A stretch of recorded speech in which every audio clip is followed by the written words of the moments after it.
So I've got my non-stim pre-workout today, trained by JP Pumpage, which is the new one, tropical flavour, and I also mix it with Prepare, which is the old one, which I think is probably one of the best pre-workouts I've made. So I'm actually mixing the two, so I've got a stimulant one and a non-stim. So if you see this and you can't buy it online, I'm sorry, I just still got some in stock at home. Welcome back to my YouTube. I'm here today over at Empire Fitness in Hinckley. I'm going to be training a pull session today. It's been a little while since I've given you a bit of an update of where I'm at, so I just thought I'd give you a bit of a recap of what's going on and how prep's going so far. I've made a few notes, so I'll make sure that I cover all the areas as well.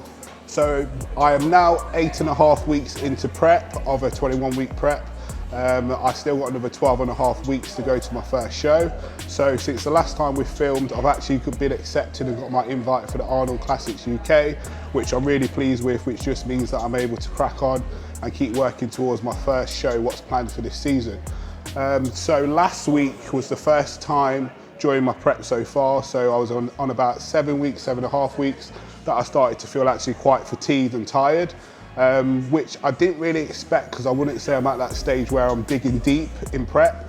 I would normally expect that towards the back end of a prep. So normally I would say like the last couple of weeks I think, right, I'm really grinding out to get that true stage condition, which at 7.5 weeks, I was just really surprised. So I had a chat with my coach Cal, explained that I was feeling really tired, fatigued.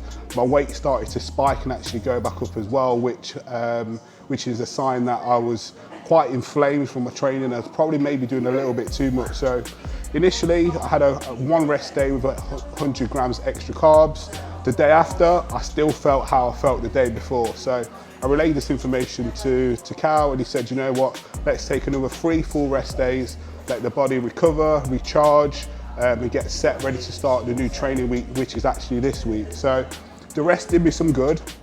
There has been some changes to my expenditure. So before I was doing 13k steps a day, but I was generally falling at around the 14.5k steps mark per day. I was doing a big chunk in the morning when I was walking on the treadmill, so I was doing about 40 minutes walking just to get a good amount of steps done early, and then I would do my usual posing, rehab, abs work as well. So we've completely scrapped that now. I'm now doing 20 minutes on a recumbent bike in the morning, which feels a lot better than what I was doing walking on the treadmill. And then my daily steps expenditure is 10k a day. So it's a big change from what I was doing before, but I think it's helping to manage my fatigue a bit better. Of course, it's only day 3 and it's still early days, but I'm happy with those changes, what have been made. And I think that's just an important point as well for anyone who's on prep or has a coach, to actually be able to relay the information on how you're feeling so changes can be made. It doesn't mean that you're not invested in what you're doing or you're trying to cut corners. It's just letting them know exactly how you're feeling so they can make the necessary changes. So that's what we've done. And now I am about to train pull. This is going to be a solo session, so Cal isn't over here for this session. When I do my first video, I say I train at 3 or 4 different gyms, and this is the main gym I train at for my pull sessions because of the kit, what it has. So as I get going with the session, I'll explain a little bit more why I'm using the kit and the benefits of using that as well. So I'm just going to do some rehab work just to start off before I start my pull workout. I've had a few issues ongoing with my shoulder. I spoke with someone called Adam Meekins, who's a shoulder specialist, and he's given me a few exercises of what I should do pre-pull training and just around my normal day-to-day routine, so when I do my cardio in the morning. So the first one I've got is a single arm lat pull down. So I'll get started on that and I'll just talk you through why I'm doing this.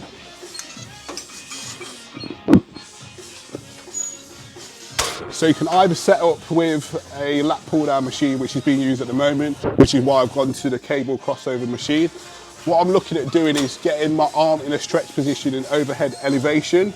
And then when I'm coming down, I'm really trying to think about keeping my arm tucked into the side of my body. But the main focus here is getting my arm high in a stretch position, which is called strength training. So I'll just show you what I'll do here.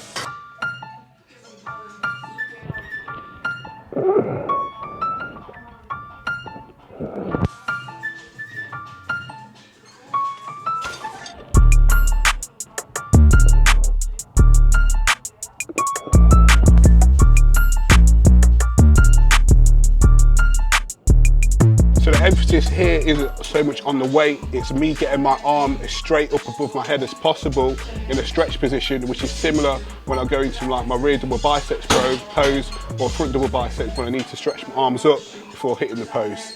Get a full stretch and then pull back down.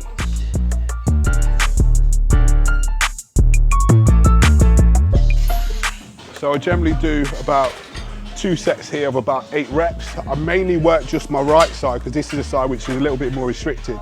Now this doesn't count as my full workout or as part of my workout. It's more around the rehab side to get me prepared for the workout of what's to come, and also just to free off the shoulder area as well.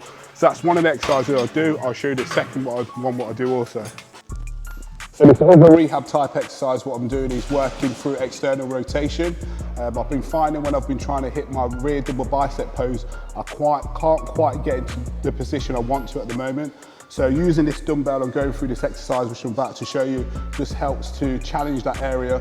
So it's to free it off and increase my flexibility within my shoulder joint. Lying on my side, knuckle pointing upwards, I'm using the load of the dumbbell. And what I'm trying to do is just force my wrist backwards towards the ground, and then I'll hold it there for a second, and then I'll slowly bring it back up. The benefit of using the weight here is because I'm working under load, when I then start to do my bicep pose and I haven't got the dumbbell, I'm used to having a load in my hand, so it becomes a little bit more easier for me to do it without a dumbbell.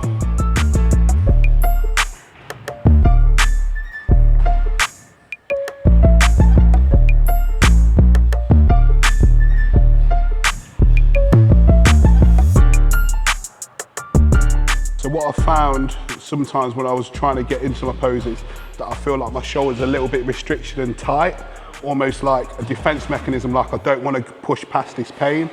Now I'm getting past that barrier. I've got to work through this, because to get into my poses, I need to be able to get in position.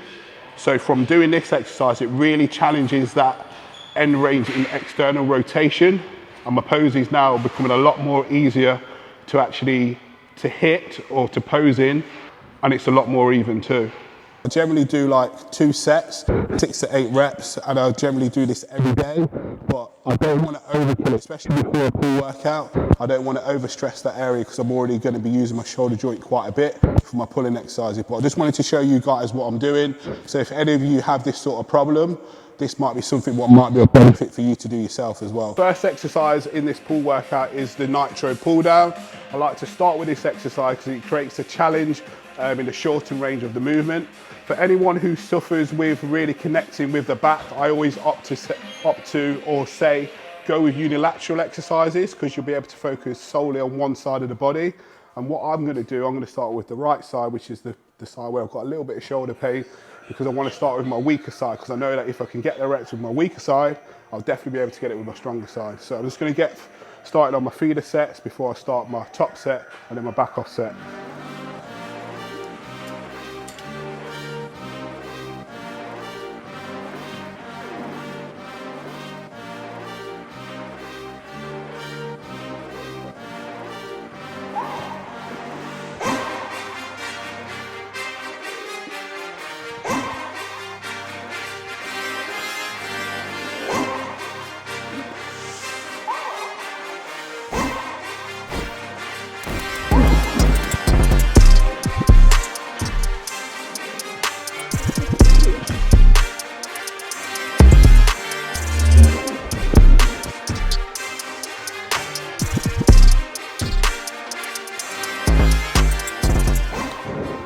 So just a note to add, I'm no longer training with a logbook. The first video what I did, which was a push session, I was using a logbook. I've now ditched that off completely, mainly because I've had these little niggles in my shoulder, and I don't want to get caught up looking at numbers.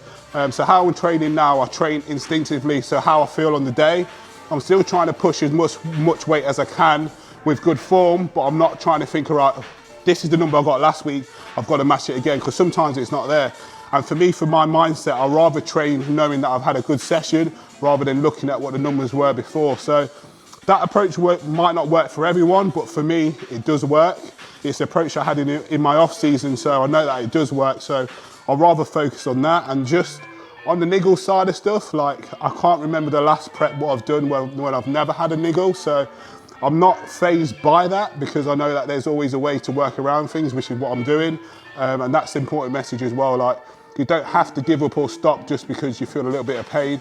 It's speaking to the right people to get the right advice so you can still carry on your prep, which is what I'm doing. My mum is watching my YouTube. She watched my last one. She said that she couldn't watch it all because it sounded like I was in pain. So this is a top set. It could sound like that again, but mum, just to let you know, I am all right.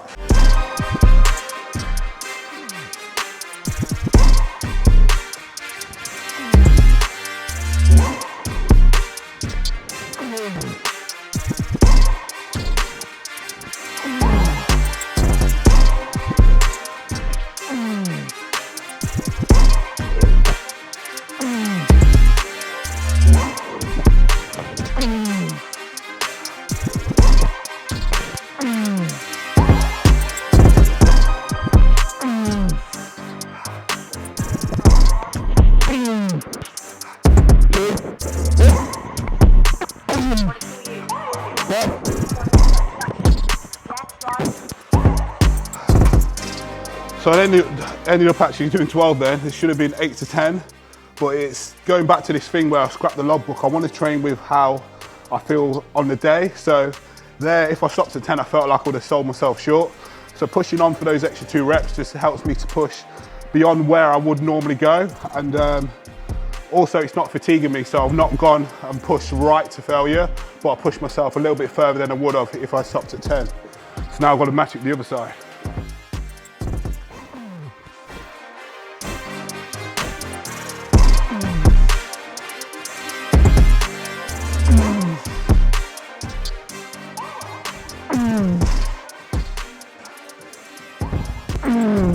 Stay strong, let's go.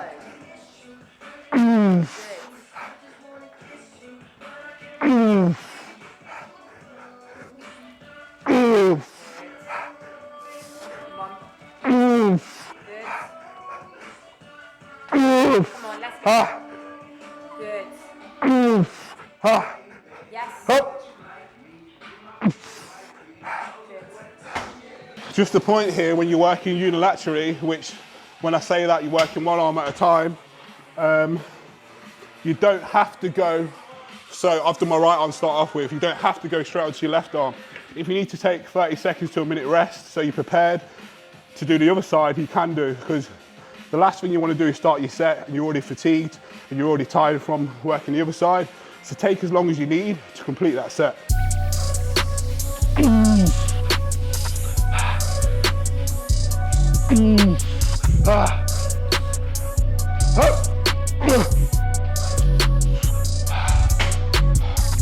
Do a count half reps.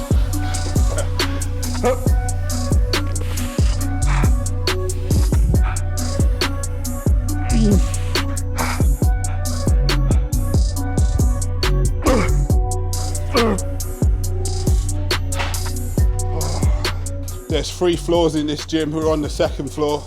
Now I've got to go up to the 3rd floor to finish off the workout.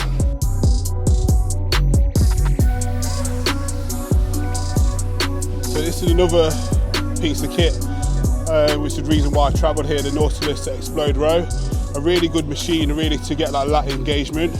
You'll see as I set up now, I'll just talk you through what I'm doing. So I won't use the racks for this one because the weight's light and I'm just building up. So single arm, I have my leg offset so it's out of the side of the way that I'm working, so I'm still working unilaterally here. What I do is take a grip of the handle so it's parallel. In this position, I just drop my shoulder down slightly because then that allows me to bring my elbow closer in to the side of my body. So I'm just stopping my elbow in line with the side of my hip.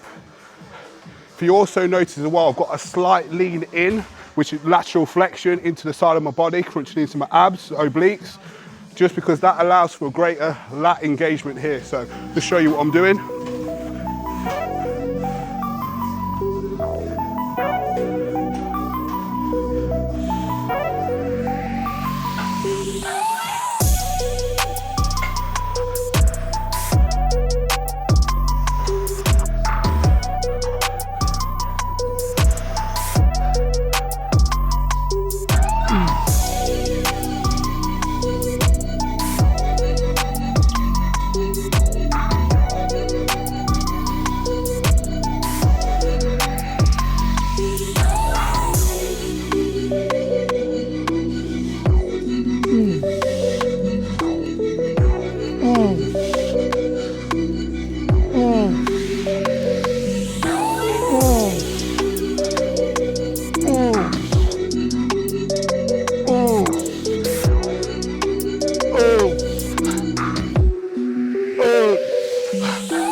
1, up.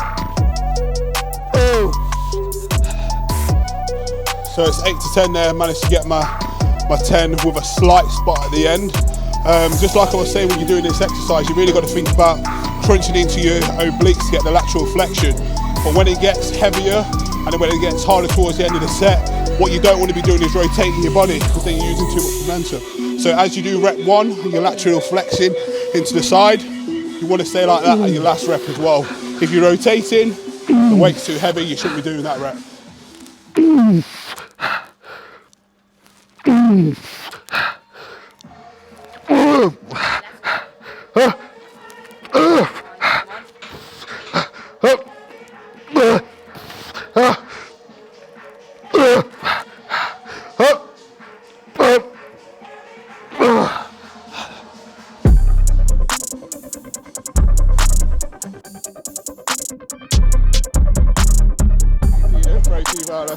Yeah, good stuff. Yeah. Well done. All right, nice to meet you. All right. No worries. So third exercise is chest supported T-bar row. Really like this machine because I've got the ability to keep my chest braced in on the pad. I use an overhand grip just because now it's going to work my upper middle back. The first 2 exercises we focus on the lats. Now we're just taking that focus off the lats to work the upper back.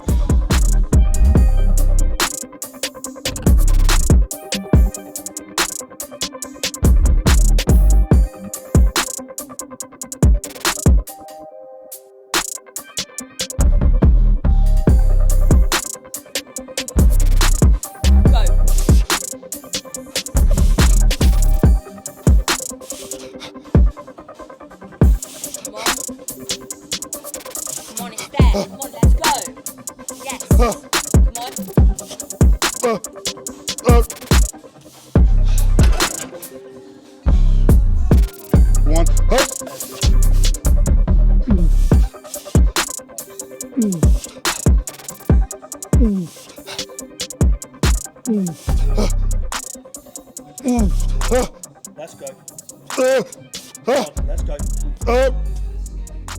Again. Let's go. Up. Good. 1. Up. Good. Right. Good lad. Cheers, man. Wow.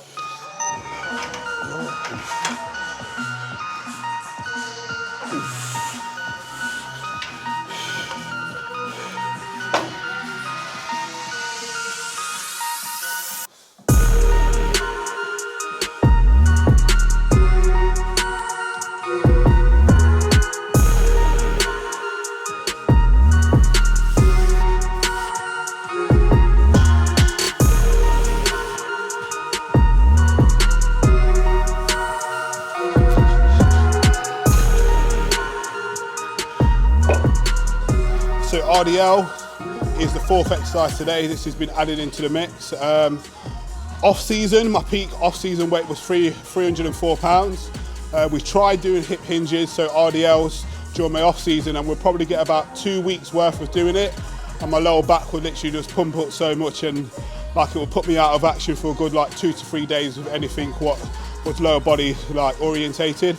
So now in comp prep, we now put RDLs back in. We're doing 1 working set, so we're not going to tax the central nervous system too much. I'm not one of these people who's very strong at this movement, but even from doing this 1 set, I feel like I'm getting a lot of benefit from it. I prefer to do it off this machine, what I'm using today, just because I've got a bit more stability and a bit more support here. So I'll do 1 more feeder set, and then I'll do my 1 working set here.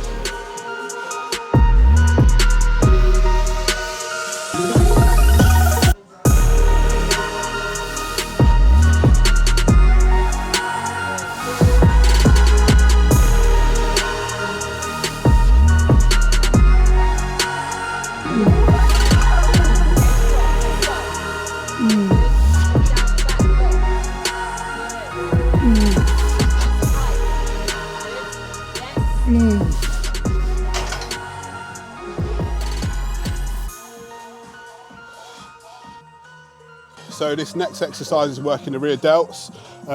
This machine allows me to keep the whole of the front of my body braced in towards the pads. So the only movement that can come is from my arms when I'm taking them out to the side laterally. So where you might do a dumbbell rear delt raise, you can use a bit of momentum.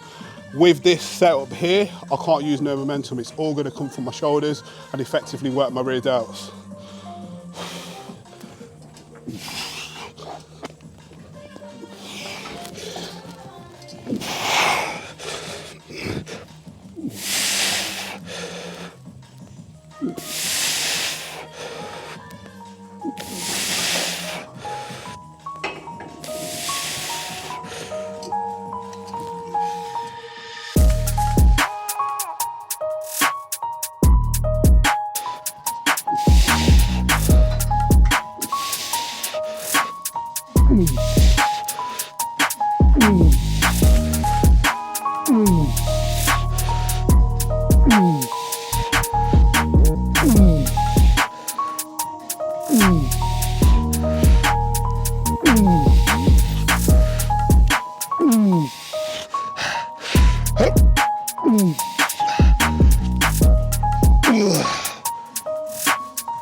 A low cable D-handle shrug. When I actually do this exercise, so I just take hold of the handles. I'm standing behind the handles because this helps to fully shorten my traps in this position. Where my arms are out to the side, that's acting as a resistance because this weight wants to pull me forward. So it's perfect for me to really hit my traps. So standing in this position, arms out to the side, I'm able to fully work my traps.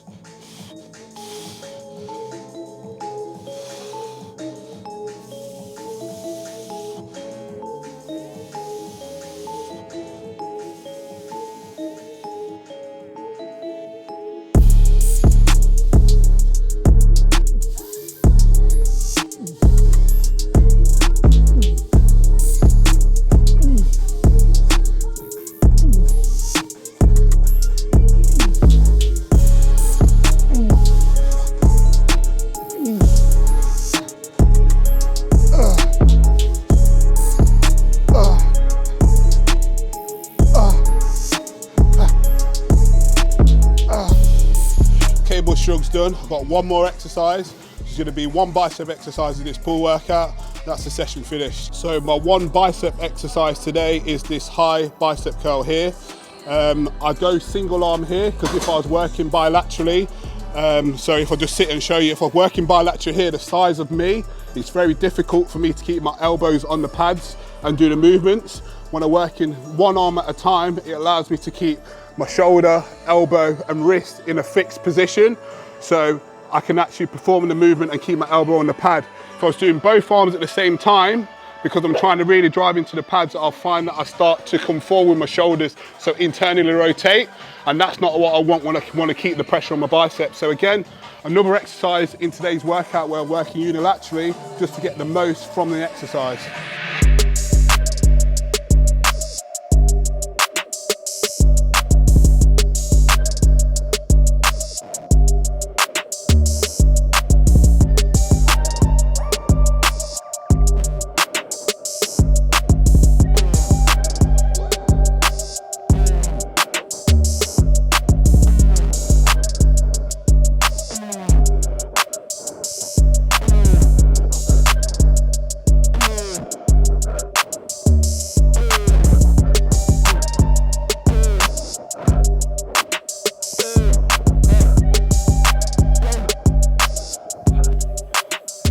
So you notice when I'm doing this movement, there's a slight twist with my body position because that just allows me to keep, like I was saying before, my shoulder, my elbows and wrist in a straight line. If I'm sitting straight on here, it feels a little bit more uncomfortable, and I feel like with this shoulder here, I want to internally rotate. So that's why I've got a slight twist in my body, just because it's a little bit more comfortable for me to line up.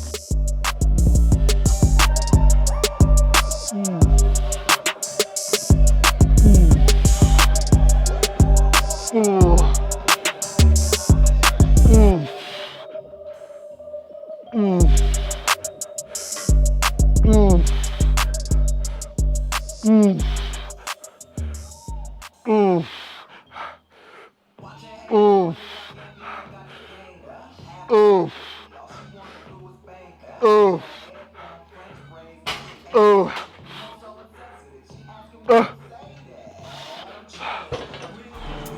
Like so. Yeah. Man, just walk with us. Conscious. Talk with us. See, we be painting pictures and we be writing scriptures. Right. You know, yeah. We was in the heights, OG tried to sell me Cartiers. With my crown, we some kings like a card in solitaire. Sticking to the script, that's what got us here. If you in the way, we stepping down like a barber chair. We was all downstairs, Marley vibes till the smoke was clear. Nephew came in, told him, boy, yo, go upstairs. Listen for the kids, yeah, cover ears. Had to put in order all of my fears. Now when I step out, I'll be well prepared. Yo, pop out anywhere, yeah, we was never scared, yeah. We was everywhere, yeah, but you was never there. People love to compare, but we just never cared. We just always did our thing. Every year we took the stairs. Back when Dylan ain't have a bed, we will always volunteer. Now we young pioneers, yeah, they see us switching gears. We some future billionaires, repping Brooklyn everywhere. So it's R.I.P. to Pop, they know the smoke will never clear. Word. Still on track, never off the trail. Always bounce back, yeah, we still prevail. Got our weight up, now we tip the scale. Now we way up and we living well. All we do is win, they wanna see us fail. Me and Dill back to back like we Chip and Dale. Now the price is going up and the ticket sales. All we do is show and prove, we don't kiss and tell. Hand to your lip, we honoring the code. I'm known to go, bees can't compete when I'm in that mode. Catch me in a bubble, moose knuckle for the winter cold. Corner stories and they all posted where the liquor sold. 40s and shorties, HNIC. We move with aggression, learn lessons in the NYC. I'm from where you see a baddie, you just say Benaki. Bumping Hove in the club and I ain't need no ID. They ain't think we make it, they had no idea. We just keep it coming like it's diarrhea. Posted in them galleries, always been them overseas. Price going up like a slice in the pizzeria. Back when we was managed by the homie Pia. Went from overlooked to overbooked and now they never see us. Word. Here I go again like it's Mama Mia. Flying out the JA, about to stay in Ultra Real. Still on track, never off the trail. Always bounce back, yeah, we still prevail. Got our weight up, now we tip the scale. Now we way up and we living well. All we do is win, they wanna see us fail. Me and Dill back to back like we Chip and Dale. Now the price is going up and the ticket sales. So part of my routine is posing twice in the morning and twice post-workout. Here I've got Kerry with me. She always supports me and helps me when I'm posing. So she's got a good eye for posing. So if something's off or something needs to be balanced out, she'll give me that feedback. And that feedback is valuable because then I'm able to look at my posing and improve it. So if you're someone in prep, definitely have someone in your corner who can give you that advice, or have a posing coach who's going to help. That's pull session for today wrapped up, along with some posing. I feel in a good place physically and mentally. The 4 days rest what I had last week was definitely beneficial. So I think for anyone who's in prep and you're thinking you just got to keep hammering yourself and going, not taking deloads, not taking rest days, it's something I would say definitely look into because it is beneficial. Taking that one step backwards, allowing the rest, is then going to give you momentum to push forward. So I feel a lot fresher this week. I would definitely say last week I was starting to get a little bit caught up with weight and what my scale weight should be. So now I've although I take my weight daily, just so I can see what my moving average is over the course of the week, I'm not getting fixated on that. Visually, as long as I'm improving and my coach is happy, I'm just going to keep ticking those boxes like people would say. So wrapped up for today. I hope you guys liked what you watched. If you've got any comments or any further information you want to know, please do let me know.